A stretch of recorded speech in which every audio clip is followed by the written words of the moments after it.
This is a red alert from SGT Report.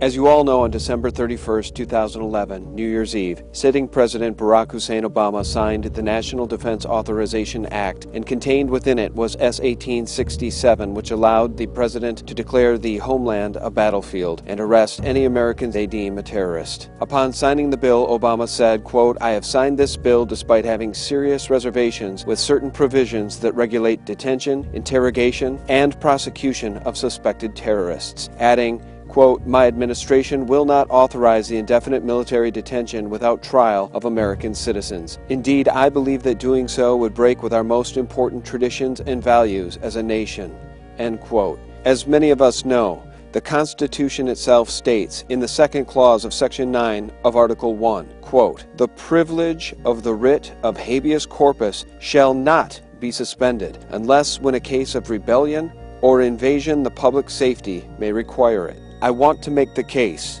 that there has been a rebellion. This government has rebelled against the Constitution and against the citizens of the United States. The invasion of the public safety has been made by the representatives of the people. The public safety could not be more at risk now that the NDAA containing S.1867 is law. The signing of NDAA was the crossing of the Rubicon. The government has now pushed farther than could have been imagined even 12 or 18 short months ago.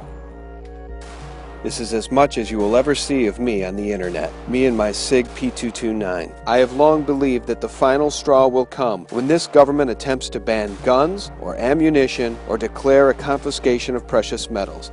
The Second Amendment clearly states, "The right of the people to keep and bear arms shall not be infringed." Our founders knew this was central to our liberties. That's why it's the Second Amendment. The only thing more important is our freedom of speech. Without our right to keep and bear arms, we are slaves. And now, this report from the NRA, New Jersey Assembly Committee to consider ammo ban and more. This report reads, quote, "On Monday, January 30th, the New Jersey Assembly Law and Public Safety Committee is scheduled to consider Assembly Bill 588 and Assembly Bill 1013. The measure actually opens the door to a sweeping ammunition ban by an unelected public official by executive fiat. Common hunting, target, and self-defense ammunition would be subject to ban, along with BBs, airgun pellets, and non-metallic ammunition like plastic airsoft pellets, if the Attorney General declares that they pose a threat to the safety and well-being of law enforcement." In a video earlier on Saturday night, which was posted to SGT Report, Alex Jones makes the point that the banning of ammunition is to the banning of guns the same as banning of gasoline is to the banning of the use of automobiles. This is an absolute red alert. Every red-blooded American patriot needs to call their representatives, needs to call New Jersey,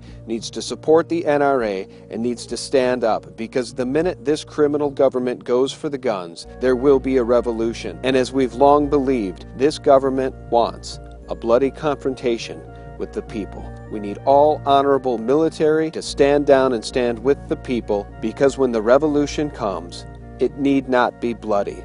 The revolution is happening. There is an awakening. Ron Paul is the ultimate revolution. The people want peace. It's the government that wants violence. I call on everyone to call their representatives immediately, because as we all know, when the government fears the people, there's liberty. But when the people fear the government, the inevitable result is tyranny. Thanks for watching, and please do whatever you can to stand for liberty. Good night.